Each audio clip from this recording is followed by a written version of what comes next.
Okay. And I will. Okay, so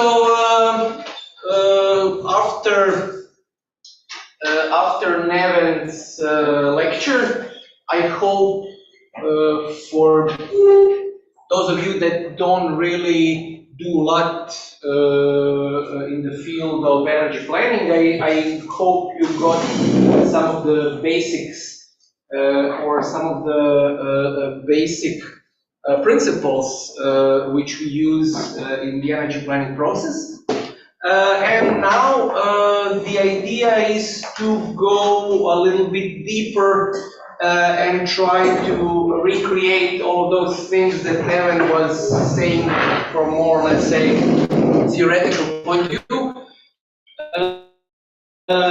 through some practical examples. And now we have our colleague Dr. Ilija Batas-Bjelić from Serbian, in English it would be Institute of Technical Sciences. He actually worked in faculty of electrical engineering in Belgrade, so his background is electrical engineering, energy systems. His PhD was also in the energy planning field. So I don't know who would be better to give you this topic and these insights in the energy planning process. So without further ado, Ilija, the floor is yours. So. Thank you, Dr. Pukšec. Thank you, Tomislav. Welcome to my presentation. I'm glad to be here in front of you in Dubrovnik, in this nice city, nice summer school. And I'm glad to speak after Neven, who is a great presenter and who I'm following. So I will continue where he stopped before the lunch. So idea of my presentation to continue in the place where your ideas stop, when your ideas face the wall of reality, and when your ideas start to be included in some model. I expect that all of you, or either most of you, will one day be able to create their own model and to at least use or move existing models to a very experienced use, as I did. So this will be more or less guide how to do something in energy modeling, and don't expect anything to be to come on the end. On the end, there will be no a big firework. So if there's something interesting for you, just start a conversation with me. If you want, you can come near. So I don't need to. I can save some of my voice. So we have 2 hours for my presentation, and let's start. I hope to get your feedback, to get your comments, and to stay in touch with you. So about the project Louis told you, this is a little bit more about Zdeves, about members Tomislav, Natasha, Professor Nikola Rajković, Tomislav Pukšec, and me. We are, let's say, working together on this for a few years, and we learn a lot from other fields doing such this. About me, I published few papers. Among them, I will choose 2 of them, and also my dissertation and a book that I published. But as Neven said, you can have a simulation or optimization, but I wanted to have them both. So I will explain you how I managed to use them both. So this started with this article in 2015.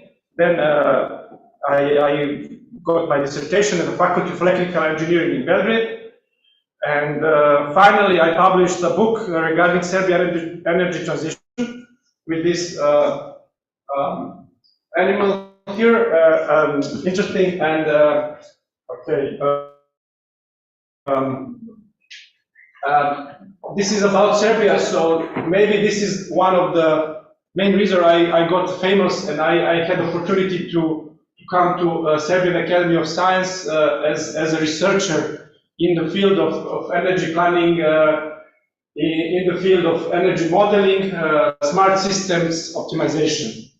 I also act as a manager of Davis Foundation in Serbia. And I work also to establish energy cooperative in Serbia, which started 2 years ago. And besides that, I'm also working in the steering committee of Serbian Energy Specialists group. We organize a conference like, well, not like Davis, but we are trying to do our best. So let's go to energy modeling. And what is known from 1964, thanks to Zagreb publishing company Stvarnost, we were able to read the work from me, because there was no internet at that time, the Middles group, who published limits to the growth. And this was their model. Very simple, but first in the world to show that there are some limits in the world, and what are the most important things in the world? What are the limits to the growth? First, population. We had, good news from a colleague of us who get a child, and he is doing now. In this direction. Also resources, this is something that we cannot change, that is something that Earth has, we only can use it.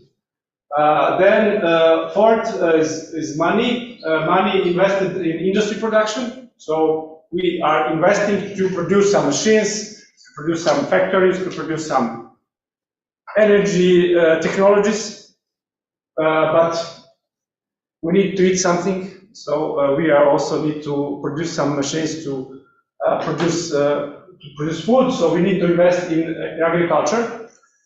And what is fifth? Do you have an idea? What is the fifth limit to the growth? Pollution, habitat, water. Yes. I don't know how it's phrased in that context. I think maybe it is. I think they have like the general pollution level or something like that. Yes. So pollution is something that limits our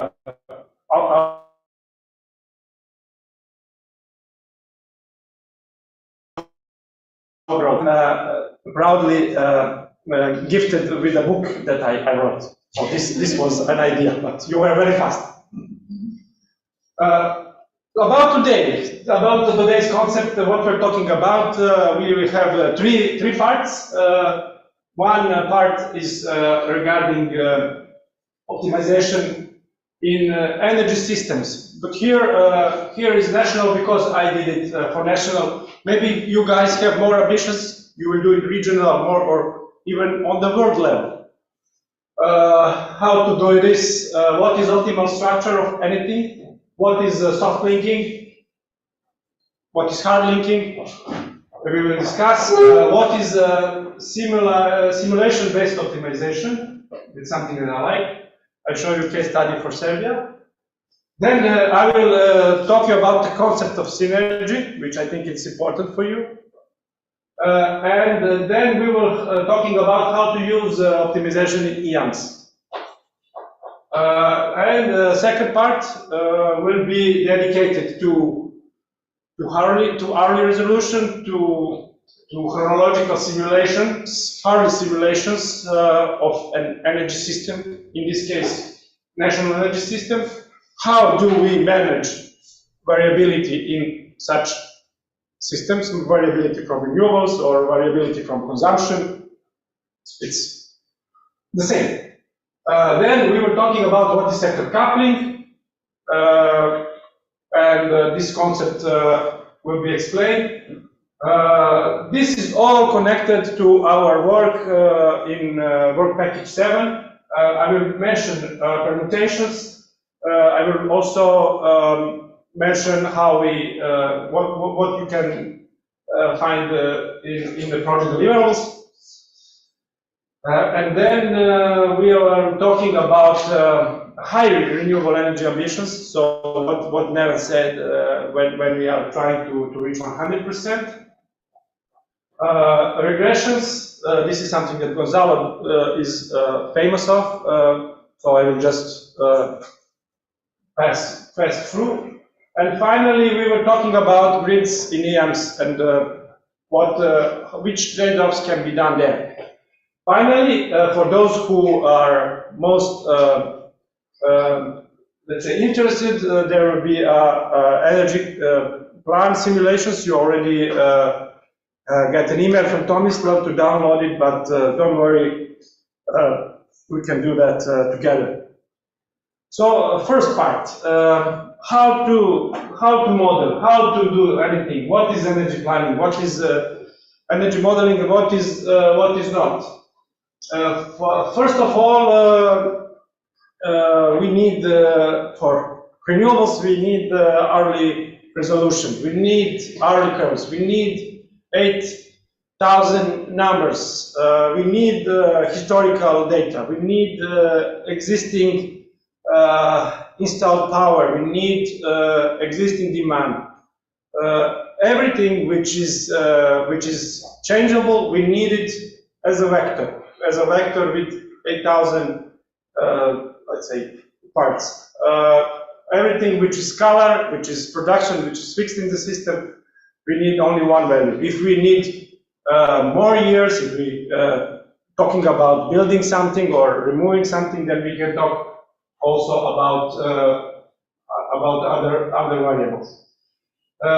So energy system is explained with the capacity, with energy efficiency of technologies, and with these two numbers we are able to calculate energy. But usually, what is the main problem? What is the main difficulties for the system? It is difficult to find an equation who will tell you, and you put just hour in the year, and you ask this equation, what is the production of this?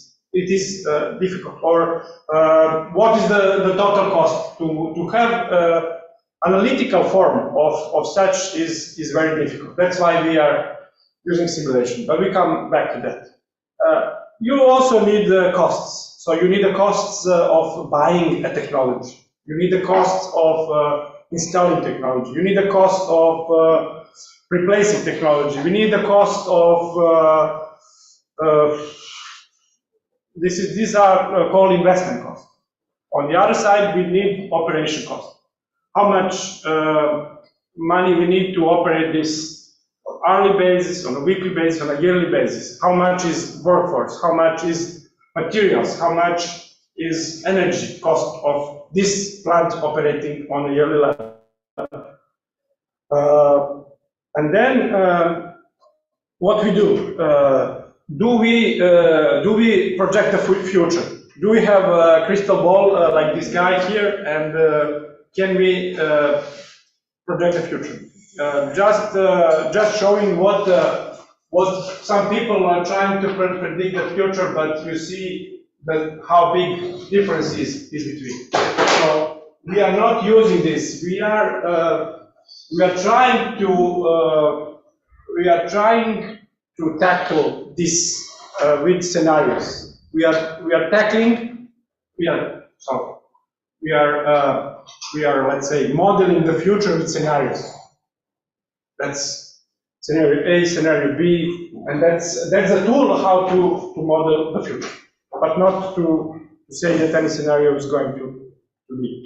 How do we model national energy systems? We are going to International Energy Agency and ask this country, Serbia, in 2009, what is the balance? Well, we use 70% of coal production, then something is from oil, then we have a hydro power plant, we have a biomass for heating, electricity import, electricity export, then it comes to power plants, and then we have efficiency of these power plants, and then we got electricity, we got excess heat,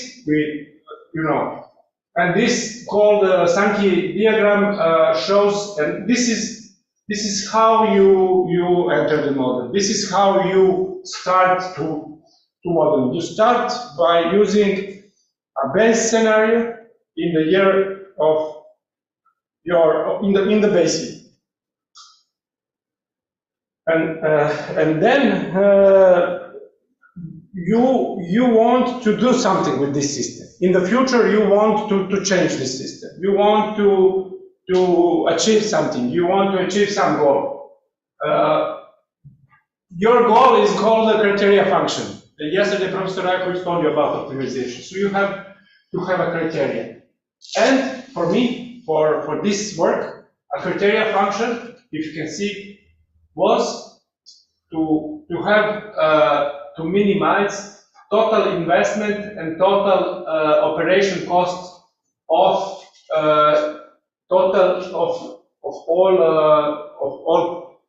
all energy system by changing only two decision variables. One is renewables and another one is energy efficiency measures. So just think about that conceptually.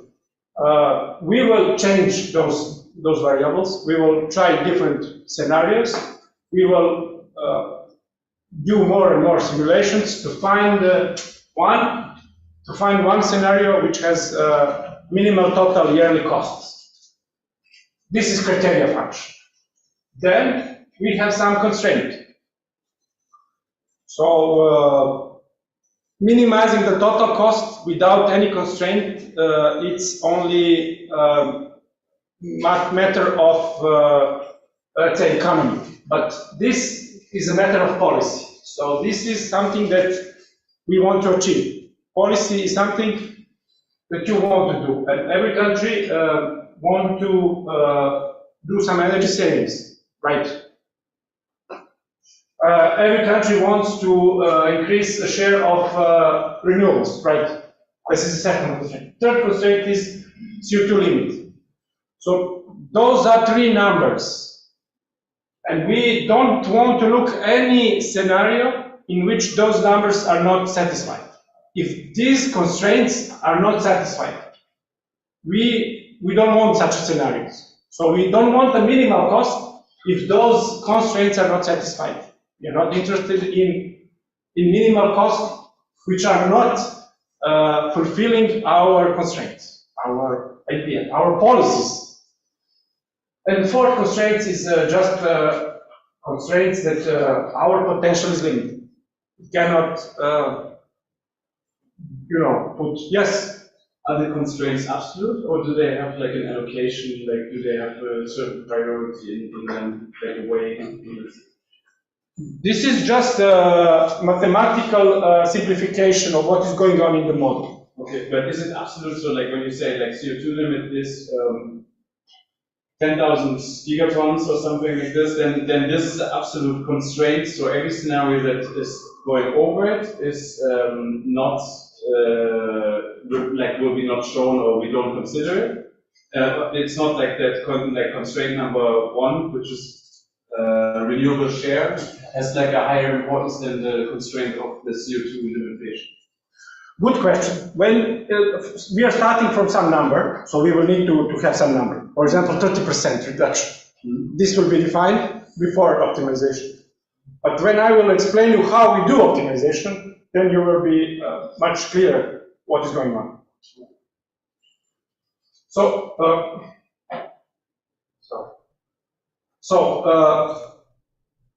I put this, let's say, 73% of at least that 27% of total primary energy reduction in comparison to business as usual scenario in 2030. So this is something, these are letters. Or 27% of renewable energy in gross final energy consumption.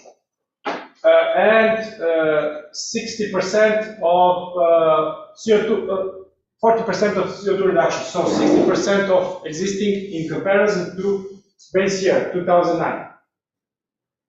This is the first article that is published.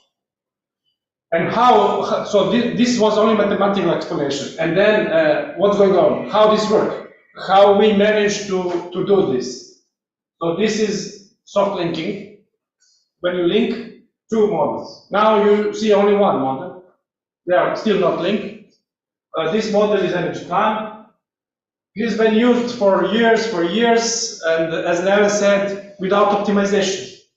But you should not accept no. You should switch no to yes. So as I did. So I add another tool, which is called GANOPT, which makes energy plan working in an optimization loop. So how I did it? This has been done through passing messages, and those messages are passing between those two tools. Those tools are soft linked. So there's not only one big model like William in which everything is connected, but those are two different models, but they just send, let's say, text messages to each other. So this simulation tool, energy plan is simulation tool. It works for 1 year. It took around 2 seconds to finish 1 year to calculate all energy productions, all CO2 emissions, costs, exchanges between borders based on electricity price on the border. Based on level of connection. So if there is a line between Serbia and other countries, 3 gigawatts, there's no more export above 3 gigawatts. And then this tool is full of data, and this tool, optimization tool, it starts with this base scenario. And then it calls the energy plan. Energy plan calculates the result of cost.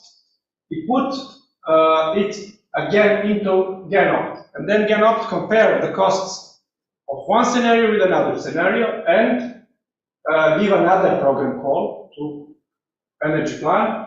And after few iterations, around 2000, they're able to know which of these scenarios is most has this cost. So simulation-based optimization is something that allows you to optimize without knowing analytical form of the total system cost. So I don't know how to calculate total system cost of such a system. I know, but this equation has, let's say, 100 parts. But with this, so as advanced user of energy plan, I was able to do this in 5 simple steps. That's why I said you need only 5 equations to do this. And of course, a lot of work in filling out such registers. We will talk about this later. So what are decision variables? What are we changing actually? We need to change something, we need to change structure in order to get least cost. What we are changing? We are changing penetration of wind, we are changing PV, we are adding more small hydropower plants. Why are we adding this? Well, we cannot achieve 100 renewable energy systems without adding renewables. We can, of course, meet limits of CO2 emission on other way. We can decrease energy on energy efficiency. That's why we have not only renewable energy vectors, but energy efficiency measures. And we have a lower bound, so this is the minimal value of this in the scenarios. Then an upper bound, and then step in which those are changed. But this step is changeable in algorithm afterwards, so it has been decreases more and more. And of course, we need to have some sources, and we need to calculate the cost of those measures. If you put a measure without a cost in the system, then optimizer will take this measure. We will take this intervention because it's cheap, it's free. So in order to do something, you need to invest something. Every saving has some energy part, but also financial part. You need to invest in equipment. You need to, to be able to save something. And those are details about what your question. I'll try to make this very simple. So in the beginning there was original criteria function or cost function, because the cost, now we are talking about total cost. But we add something to this original function. We add a penalty function. We add penalty function in order to apply constraints. So if any constraint is not satisfied, this penalty function will be increased. So, and this will be like increasing the cost. So this will be reflected to the model, and this will be reflected to the structure, and such scenarios will be expelled by total cost. So this is how it works. This is how you implement constraint into the cost function. And of course there is some scalar here, constant that is if you put the constant higher, then your let's say those constraints have higher importance. Let's say you can have different importance. So I think now you understand how this is simple here, but maybe it will take something more to be applied.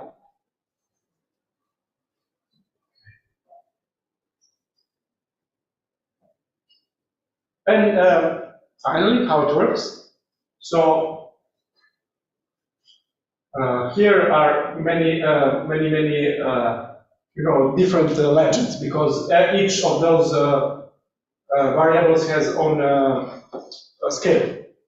So this is like CO2 emission, number of thermal power plants, savings in buildings, renewable source 1, renewable source 2, and you see how this optimization algorithm explores the space of possible structural changes.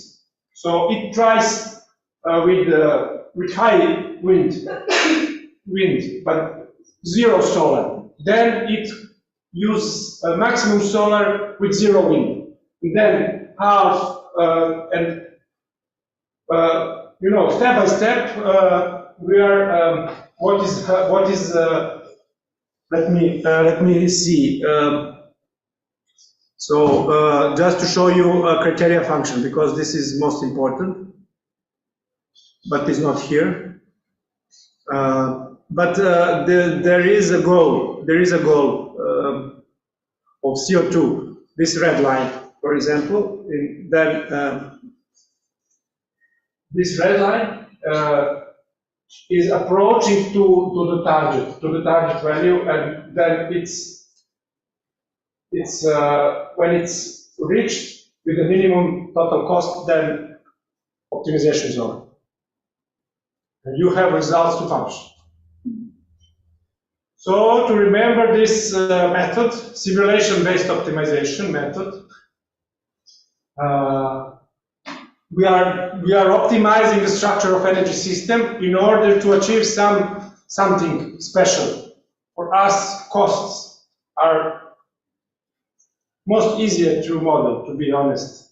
Costs are easy to understand, easy to understand for decision makers, for anyone. Then we find out how to run an energy plant from GANOPT.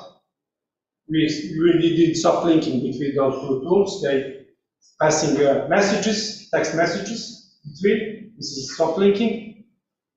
Then we are set optimization problem in GANOPT, because GANOPT is a tool that allows you to set an optimization problem with defining criteria function, defining constraints, defining decision variables. Then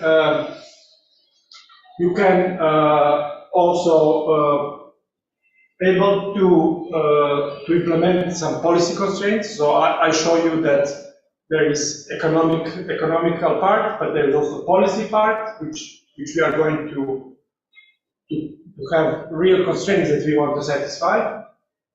Then we implement by simulation, we simulate implementation of such technical measures or policy interventions into the energy system, and implementing energy efficiency measures.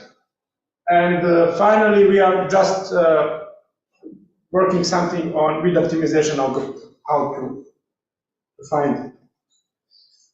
So this is everything about simulation-based optimization that you can hear in 10 minutes. If you have more, you can read or ask me. Now we are talking about we are talking more about what is the best, how to be the best, how to achieve synergy. And what is synergy? The simplest explanation is you have two things. If they are separated, they are, let's say, their value is sum of their values. But if they are together, then the sum is higher than sum of, so their value is higher than sum of those values. So this is, let's try something simple. Let's imagine this potato field and one PV field. The 1 hectare potato, 1 hectare of PV. And then we produce 100% of yearly production of potatoes per square meter. And we produce 100% of electricity from power plant per square meter. But this is also the values. The values is 100% renewables plus 100% potato production, right? And then what is synergy effect? It's known in Germany from 1980 first, that if you put solar panels over potato, that you're going to increase the value of land. How they do? So if you have 1 hectare, or not, in which your panels are over potato, you increase production of potato for 3%, and you reduce production of electricity for 17%. So you are producing 186, let's say, the value, but you need to multiply it with 2, because this is only 1 hectare. So these are 2 hectares. So how to do that? How it works? you want to Yeah, ask now or to wait? No, I just wanted to comment something on. I think it's anyway a good method for like the new climate conditions, because we need to use a lot of water, so it has like something that is not considered in there. We use a lot of water for agriculture, and it is usually evaporating during the daytime, and when we have like shade over the plantation, and we have higher chance of keeping the moisture in the ground. The moisture is one part of the answer.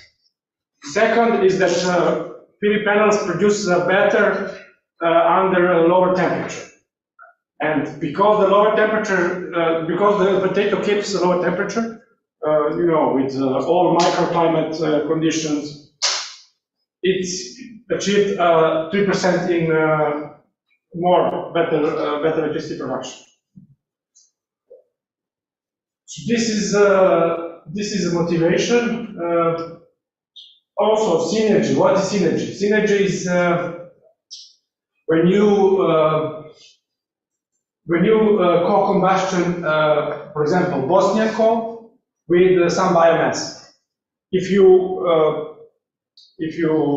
let's say burn coal and biomass, the total emission is higher than if you burn them together. Why? I cannot explain, but there is an article from Alex Kazagic and Ines Smajevic who can you can ask them. This is third article, so it's about pepper and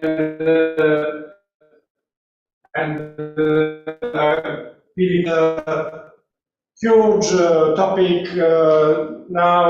I've been discussed with Sheer how to include this in new, let's say, framework for climate change. So why I'm talking you this? Why synergy is important? This is an effect that is also found in energy systems. So it means that combining a few technical measures is favorable, is better than through any other, or then that combining other two measures is not favorable. For example, what is the simplest example? You have electric heating and you have energy efficiency in buildings, and you invest in energy efficiency and you decrease your electricity consumption, but then you decrease potential for demand response of this electricity consumption. So then you cannot integrate, you know, the same amount of let's say variable renewable electricity because your demand response is smaller. So these are effects that you should try to find in your work.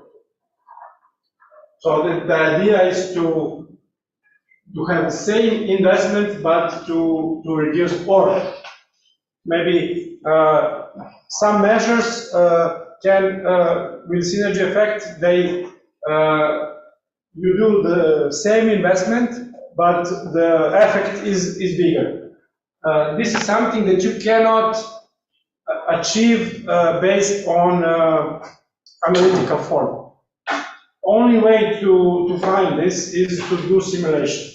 And with simulation, on hourly level, you can see how those measures are behaving together. Okay, you are fine. You understand everything. There are no questions. Good. What is opposite from synergy? This is something that you learn on a programming lecture if you are having this, if you are a technical person, or from Latin if you are, let's say, social person. But this is something that that many people do.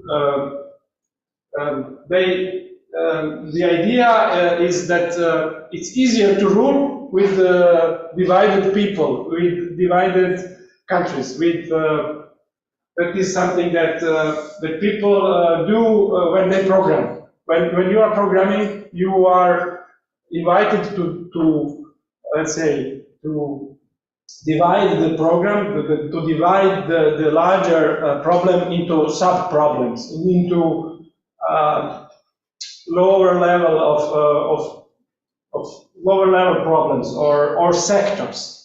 We all tend to, in energy modeling, we all tend to divide different sectors, to divide electricity, to divide into heat production, to divide into, transport production, so to have, this leads to overcapacity. That's typical, that's something typical. So idea is, and what is opposite from this is sector coupling. So what we are seeing as a tool to achieve better results than to divide the sectors is to couple them, couple sectors. Because otherwise, we are talking about this technology is good, this technology is bad. For example, you say, no, electric vehicles are not good because another people are producing electricity from coal, so this is not my sector. Well, I can continue to use oil for transport because the guy in different sector, he don't want to solve my problem, he solve only his problems. We are doing totally opposite. With this model, with this simulation, we are trying to couple those sectors. And there's a huge gap in this because people are divided, the sectors are divided. So the solution to this is emerging from the synergy effect which I was talking about, so that some smart measures are selected. The smartness of those measures is that they achieve results in many sectors. I don't have any idea, but in theory, there are measures who, for example, if you think, for example, it's better to connect electricity production and heat. So to have a CHP plant, and then you have higher efficiency, or higher fuel efficiency, and you are producing in both sectors. Other thing to mention is that when you're meeting some goals or constraints that I showed before, there are some measures who are good in both constraints, which are better performing in both constraints, and then they are most favorable to be chosen by optimizing algorithm. Okay, think about it. Think about it. If you have ambition, if you have more ambition, let's talk about an EM in optimization mode. But first of all, we need some quantification. That's right. We need to have some numbers. In order to have optimization, we need to have a working model. Gonzalo is not here. Who is mostly developed in development from you? Who did something in the model in Python? Okay. Not in Python, but in Not in Python, but in Python. Okay. But when we have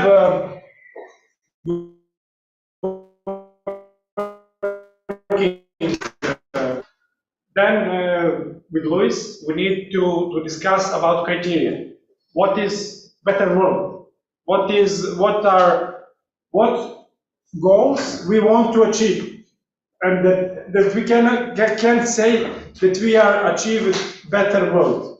And then when we agree on these goals, this will be criteria. This will be criteria which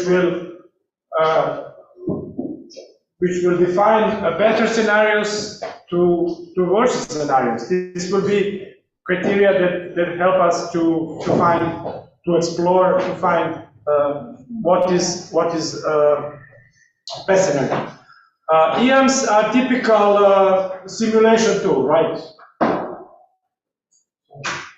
There are some other optimization tools, and I'm not an expert in this. But as someone who did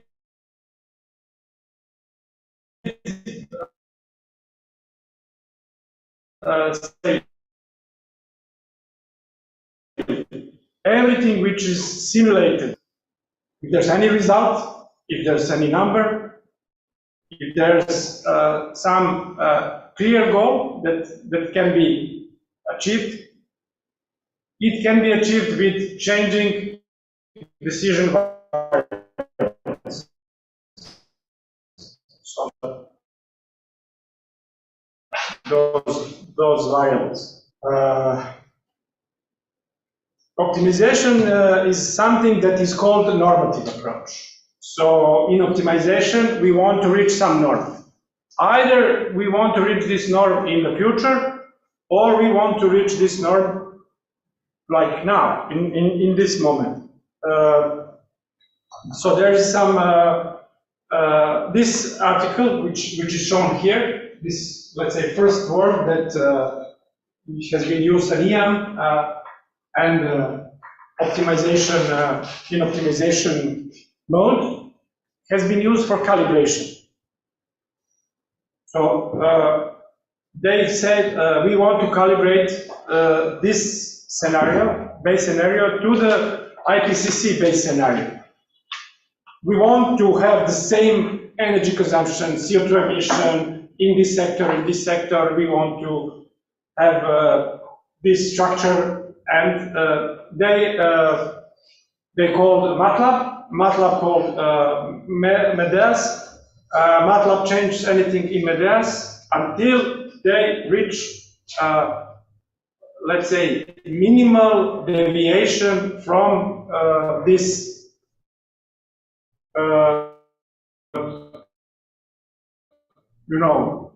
IPC, not optimization in this idea of I've been talking before, but this is optimization of an error. So error has been minimized. Error from MEDES model to the IPCC scenario.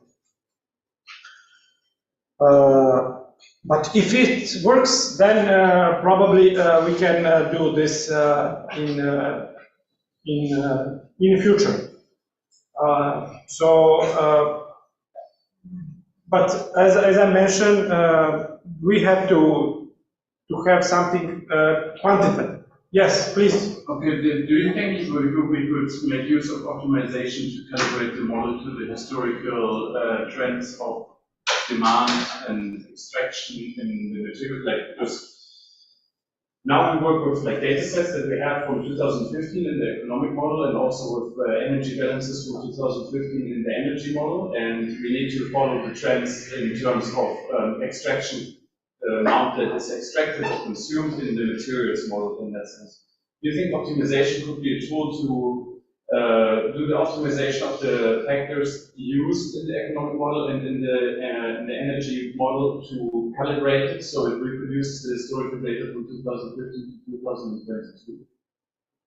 2022? Yes, actually calibration is something that minimizes the deviation from your model to anything else, so from historical data. Yeah, like so to the reality, but then we could use the optimization process to find the right effect or like the right scale of. Yeah, otherwise, I mean, it's impossible to do it by by walk.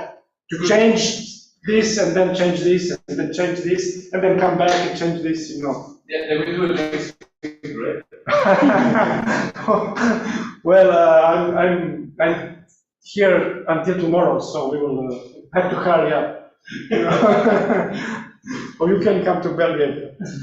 So I'm glad that you like it. Also, if you want to think about an EM in optimization mode, you don't need to think about costs. You have a question. Who has a question? To add something to calibration.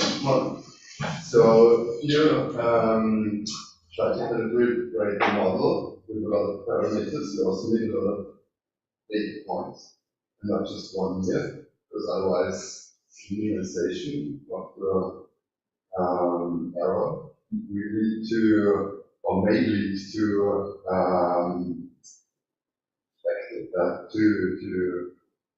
practice that perfectly fit on historical data, but it's not really an accurate representation.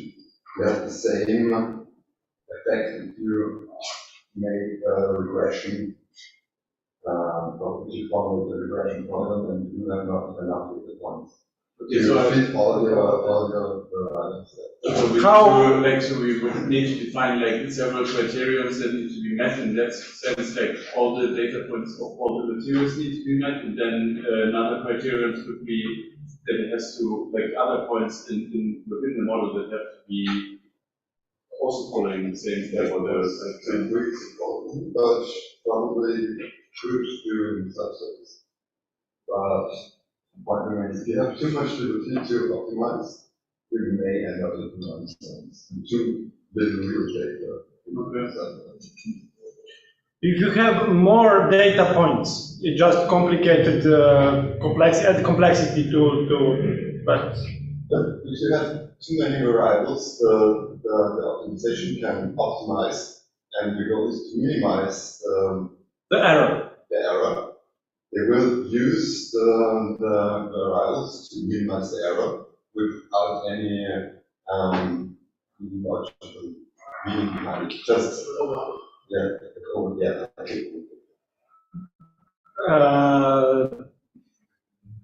If you want to minimize them in logic, then you can minimize it on your own. But otherwise, you use optimization algorithm. And what is going on in this optimization algorithm? There is something that is sensitivity. So you find out how your result or how your error is sensitive to any of input variables.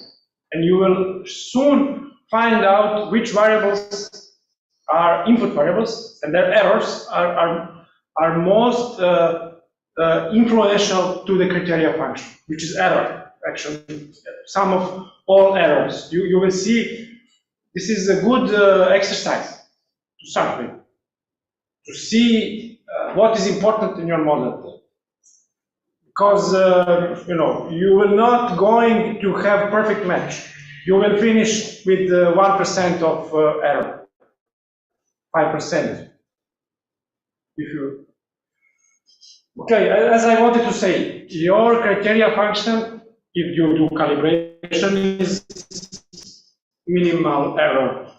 But if you want to do optimization in EAMs, you want to that your society or your model follow some norm in the future to reach something, to reach some goals that you defined, that you agreed upon. They don't need to be monetary. They could be a literacy level or anything. You can use EAMs in optimization mode. You can use them in order not to explore the future, just click simulation and see what is going on. You can optimize them to let's say to change the structure, to change the electricity production, to change everything which is in model, to change its structure in order to reach a certain norm. And that is optimization in EAMs. How many, what time is it? How much? 3 to 3. 3 to 3. Okay, perfect. Now we are going faster. We are going to hourly level, to simulations of what is going on every hour. So this is, we are talking about flexibility options, which can be used in energy system to accommodate variability of renewables. We call sometimes this Balkan flexibility, which is something that you can see only here in the Balkans, that are people very, can accommodate to each other, can change schedule, can, do whatever just to accommodate the need. That's we are famous upon here in this region. So how do we manage variability in EAMs? This work has been done with a few of us, Anton, Luca, Gonzalo, Neven, Igor. Neven has been talking about this. This is a result from one presentation I found.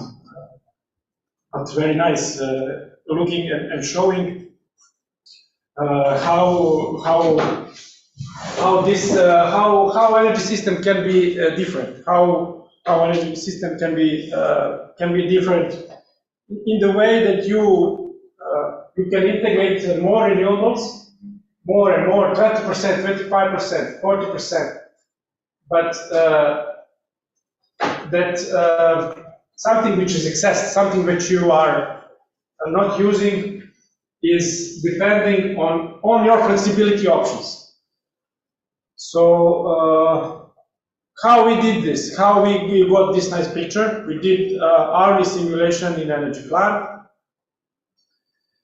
We simulate energy production first, and consumption, and the hourly balance. Hourly balance has been kept in energy plant. Then we calculated critical excess electricity production. How do we calculate this? Model calculated for every hour, for each hour, what is the production, what is consumption, then 1 minus, and that is critical production for this hour. And then for 8,784 hours, it has been added.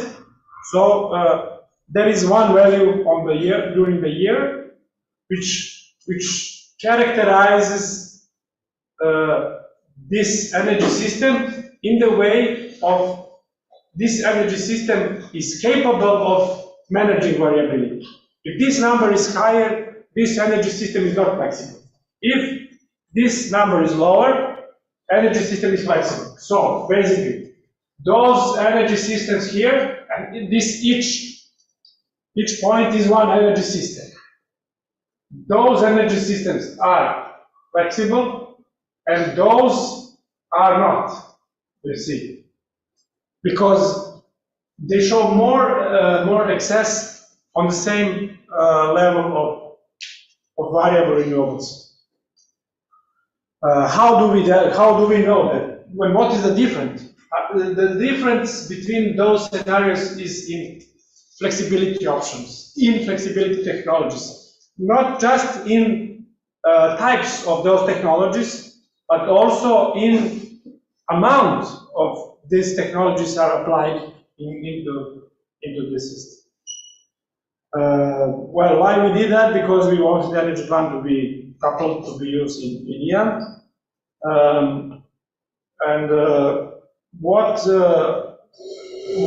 we find that we should focus on capacity factors. Why? Because if we know capacity factors for each technology, and we know capacity of this technology, we can easily calculate energy, just multiplying those two numbers. And then, by doing this, by knowing this, it's possible to generalize this, to have like some coefficients instead of doing simulation. That was Now let's talk about those flexibility options for variability management. We wrote this 7.4 deliverable, and well, this is the very first picture in this. So we are starting from energy, from power system, producing electricity. So generation or production, then distribution, transmission, storage, and demand side management are all parts of power system. So that we knew that power system is flexible, we knew that it's controllable, that you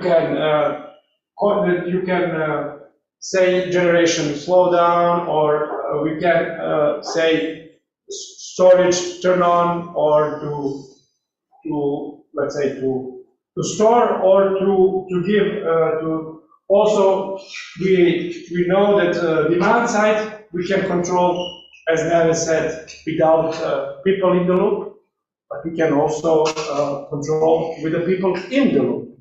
When you have a display in your home and it said, now I offer you this price for next 2 hours, and you say, yes, I bake a bread for these 2 hours, and you know, yeah, you are smiling, but in Germany this is an issue about the bakeries. Really, if those traditional bakeries will survive now in these prices. So we are starting from all flexibility that can be provided from power system, but it's not enough. And we need to go further. We need to couple to other sectors. We are going from power system to heating system. We are going to your radiators. We are going to your cars. We are going to other gas and hydrogen production. In order to meet this variability, we are doing this by simulations. The famous energy plan. What is sector coupling? How do you define sector coupling? Is it just to couple sectors?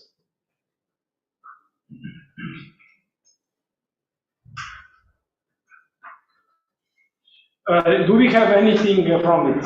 I mean, how do we measure that it's good or bad? Here you can see one, or you cannot see. Just here, could you please, or just turn off the light for 1 second? Okay.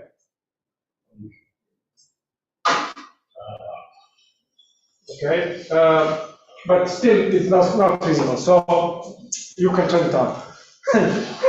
But you cannot see this graph. But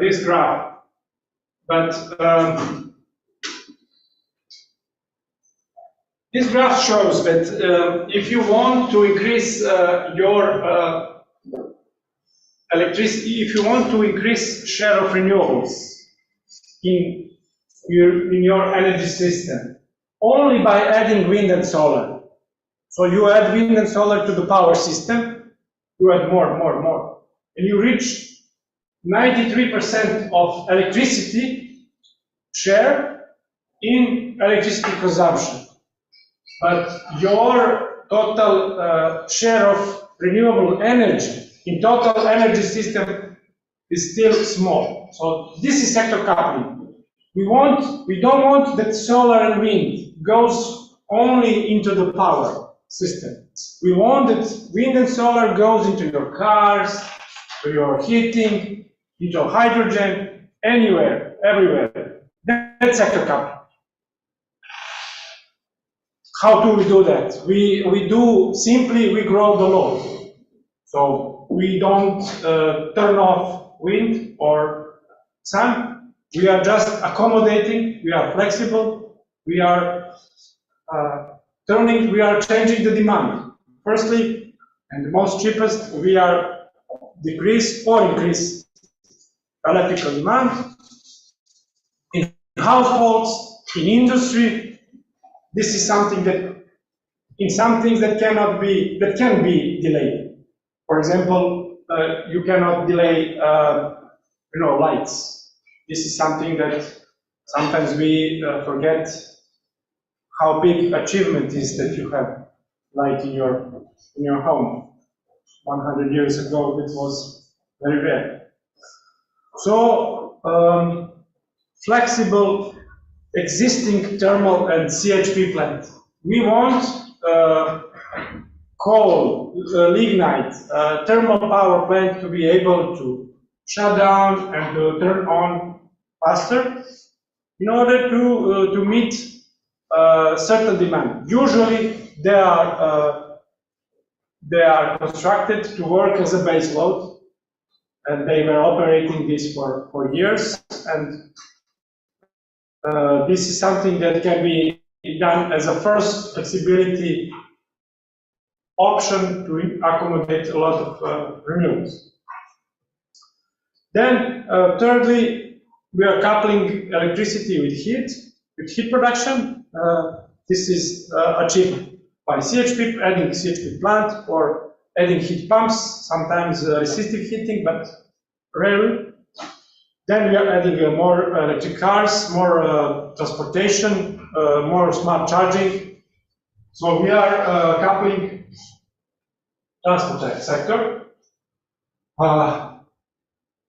Second option is export. Exporting electricity to another electricity system. So by increasing capacity of existing transmission lines. This is fifth flexibility option, and sixth is storage. We are storing electricity in batteries, in pumped hydro storage, but also heat in heat storage, or compressed air, or hydrogen, or others. So this slide shows that we really need sector down. Okay. Now we are talking about optimization again. I hope there is not too much optimization for you. We did this. We find out how we have the concept how to optimize flexibility options, how to choose flexibility options at the least cost, or how to use flexibility options to minimize CEP production. So we have here, we have 5 flexibility options. We have graduality, so increasing for 1 kilowatt or for 1 kilowatt hour or 100 megawatts. How much potential we have to do this in the model? Like we said, let's say 90% of electric water heaters, AC units, refrigerators can be used for demand response. And then you can optimize by changing the shares, by changing the different flexibility options within energy system in order to find optimum. Optimality criteria can be, as I said, economic, technical, also complexity of utilization, acceptability, feasibility, material use, whatever. This is something that is possible. By using this approach, instead of let's say brute force, but you don't know what is brute force. Do you know what is brute force in optimization, in algorithms? Okay. That is some when you can explore all options. Like you can change everything. In order to explore all scenarios, you simulate all scenarios, and then you find out which is the best. But optimization is something where you don't explore all scenarios. You find the best just going through better and better and better, and never going through them all. Okay. This is a concept, how to get more and more scenarios. This concept is called permutations. So this is brute force. You have something that you can change in the model, and then in every scenario you change one thing. And if you have like 10 things to change, and each of those 10 things can have 10 values. So do you know how many scenarios you have?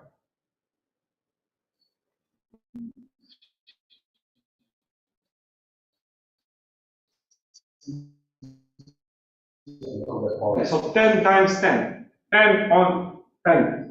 10 to the power. Yeah, 10 to the power. So we didn't manage to have such number, but we have a very huge number. Maybe Luca even reached some higher number. These are old rookie numbers. Old numbers. How much did we reach for you? Right now we are running simulations at 5.2 million cases. Okay, so this is very old. Right now running for a couple of weeks in one of the Okay, this is like multi-thread. Yeah, okay, this is multi-threading, but this was not multi-threaded. Okay, so this is how to get many scenarios. We achieved this approach. We refined this approach. It works. We really have many scenarios using Python for coupling instead of genopt. We use Python to couple energy plan. Excel for data for results. Visual Basic for something about screen, as I remember. Some statistics. This is also possible. Okay, this is a discussion about the regressions that we had. This is something that we discussed when we have like this. We don't want to have this. We want to have only one number. We want to have one constant or capacity factor or some linear interpolation between this, because EMs don't have time to go through all scenarios. EMs, so we want to have some kind of mathematical relation regarding shares of renewables and capacity factor. And Neven was talking about that. And we were talking about capacity factor, we were talking about CEP. But how to achieve this?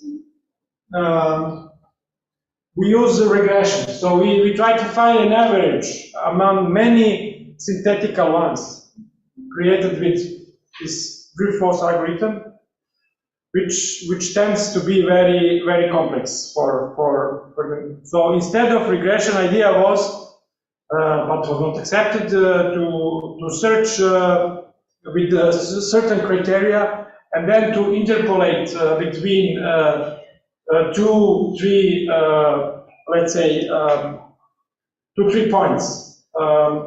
So the idea is to use existing permutation done by brute force, and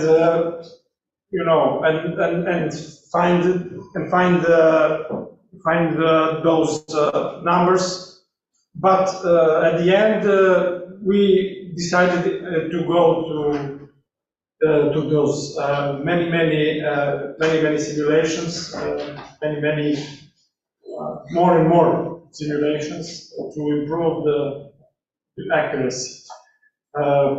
This is just one school of thought, let's say.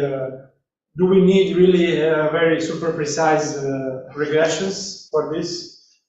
And do we know which effect we are illustrating? This is something that we are going. We are using statistics to find some let's say physical property, some physical some characteristic behavior of energy systems, and we are still not sure that something is really exists. So if it's really possible to replace this cloud I showed with just a few numbers, a few equations.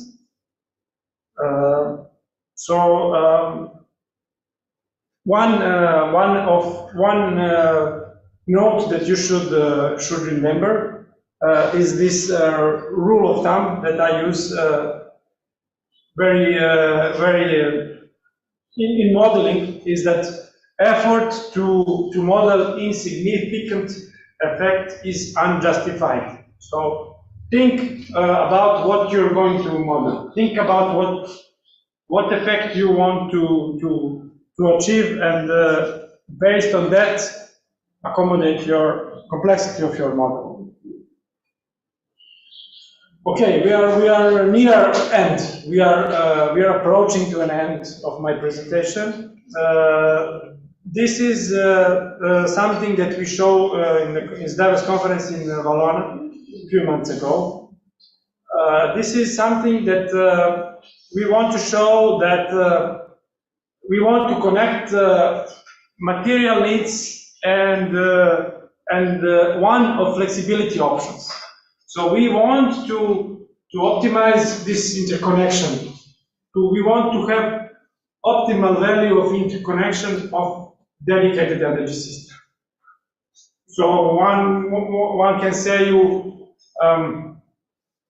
have big interconnection, it's better. But if the interconnection is better, is bigger, yes, you can import more electricity, you can export more electricity, you can integrate more renewables, but you need more materials, which are, then you are putting a burden to material flows, you are increasing the price of materials, and so on. So this trade-off exists in reality. This is physically, this is intuitively known that their optimum exists, right?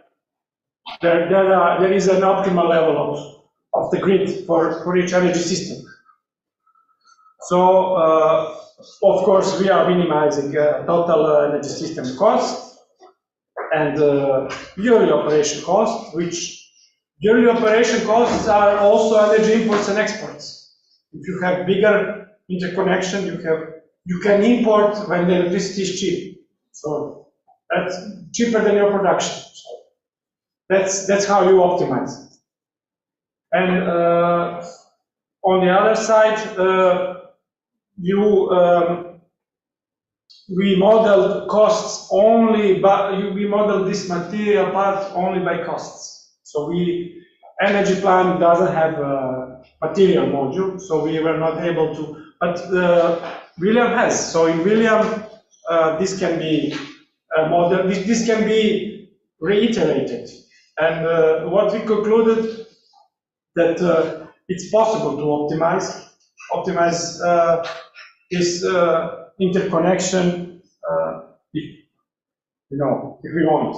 But as I say, this is more illustration of what is possible to do with EMs.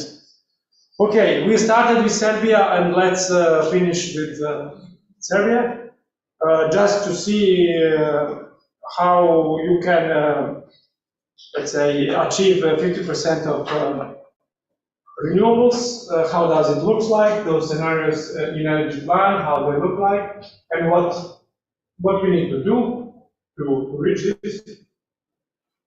For example, 50% of household load should be responsive. 50% of industry is electrified and responsive. Heat pumps are penetrating up to 50% to households, so every second household has a heat pump. Fully flexible existing thermal power plants and services to the grid provided from all generation technologies, including wind and PV, which is ambitious, honestly speaking, on today's level of technology. Heat pumps in district heating, half of fossil fuel, still half of fossil fuel is district heating, 50% of transport electrification, a lot of batteries, increase of interconnection, doubling interconnection, hydrogen instead of natural gas in industry, and biomass instead of coal. And we are, maybe you don't know exactly the numbers for this energy system, but we reach, let's say, 10 gigawatts of wind and 30 gigawatts of PV in order to make this scenario working. And we still wait to see optimal results, because these results are not optimal. These are only arbitrarily given by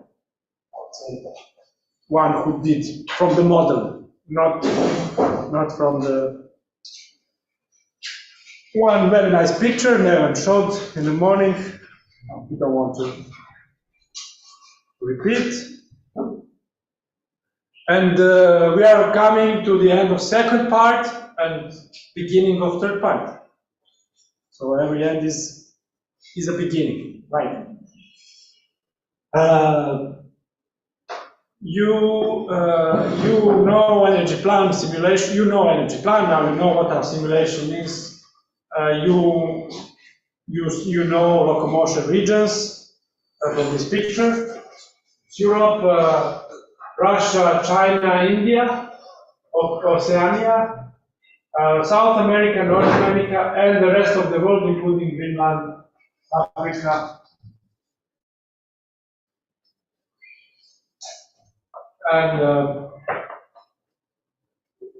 for each scenario, we need to find the data and transformations to create the base scenario. Outputs will be hourly energy balance, total cost, CO2 emissions, import-export, excess electricity production. So I will sit. You can use your computer. You can follow the steps of the lectures in Energy Plan. So first you need to download it and go to Energy Plan /download.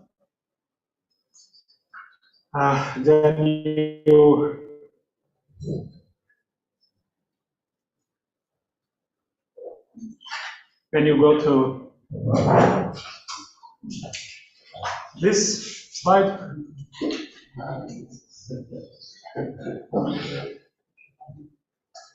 You download the latest version, Energy Plan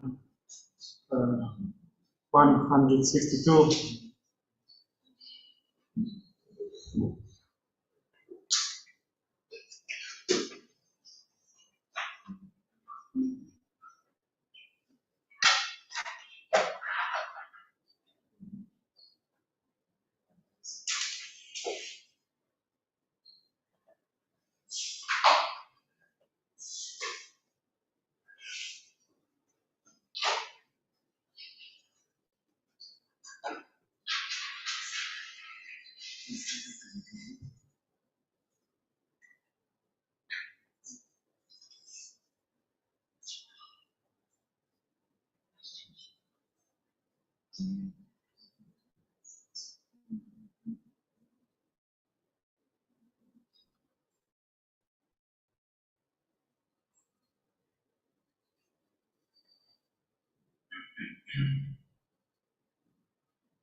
Did anyone finish this download before?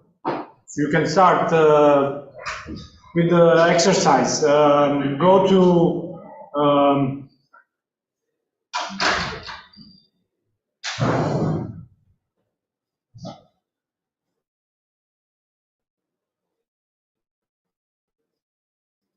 exercises.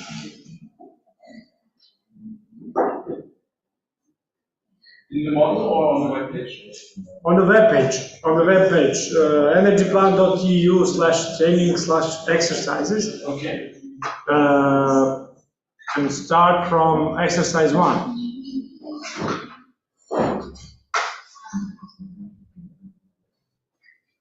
So this exercise introduces you to energy plan model, together how to do with exercise. So you will need to define the electricity demand, to define wind power and a power plant, thermal power plant, define district heating and individual house heating, define industrial fuel demand and heat and electricity production, and to define the fuel demand for transportation. So 5 steps. So open energy plan model, then in new, and go to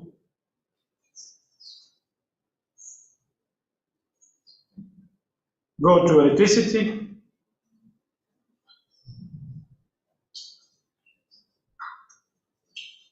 Set 49 terawatt hours a year, and then choose hourly distribution file. Beautiful. Denmark, 2013. Cool. Guys, you are doing very good. You can do it together. One can read and another to the other. You can also. Yes, you can. You can do it also.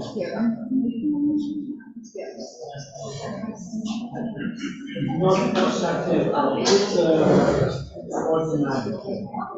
You can do or you can do it together. You know, yeah, you can do it.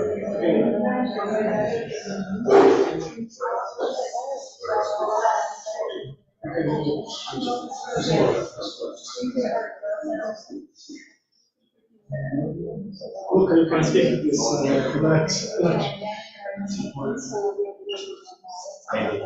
Once you repeat the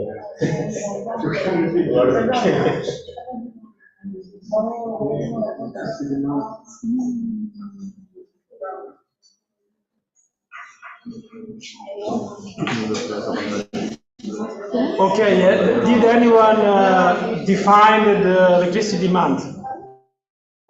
What is the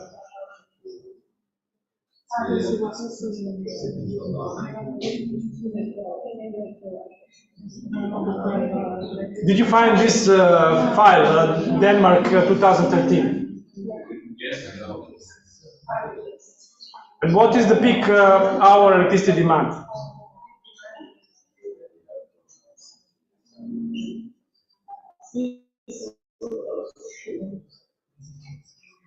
What is the peak?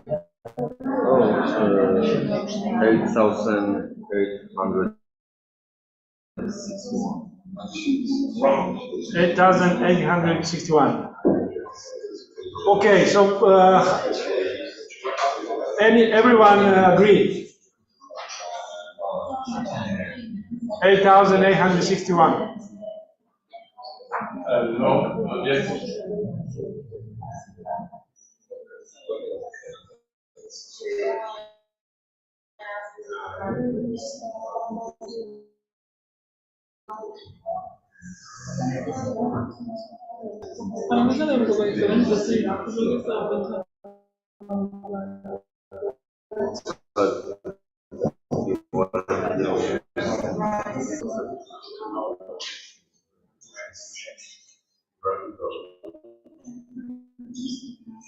Do you get any error messages?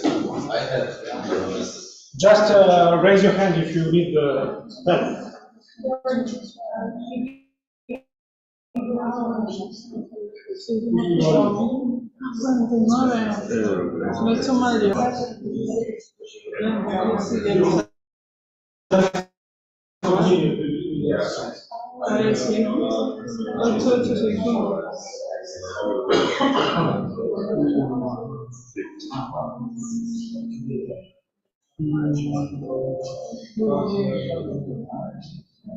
Sí, es lo que con la solución. Ahora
Where do we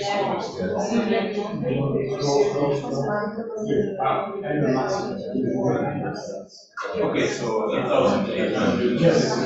So everyone got 8,861. Yeah.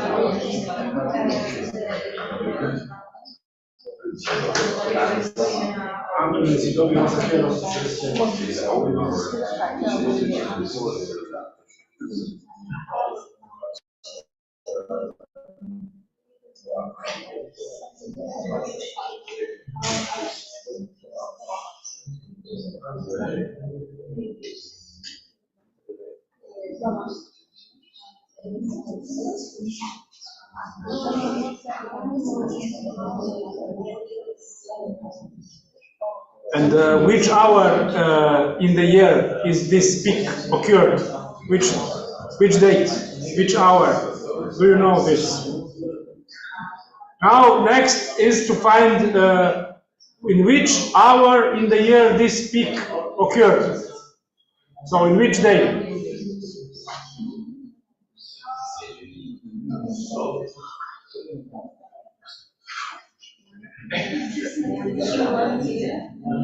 Exercise is going smoothly.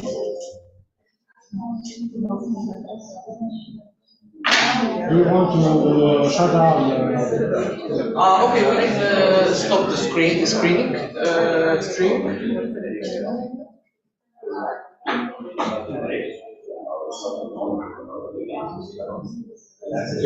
Like, you want to know which month or which month, which day, which hour? Okay, so much. I would say January probably. But there is some switch to yearly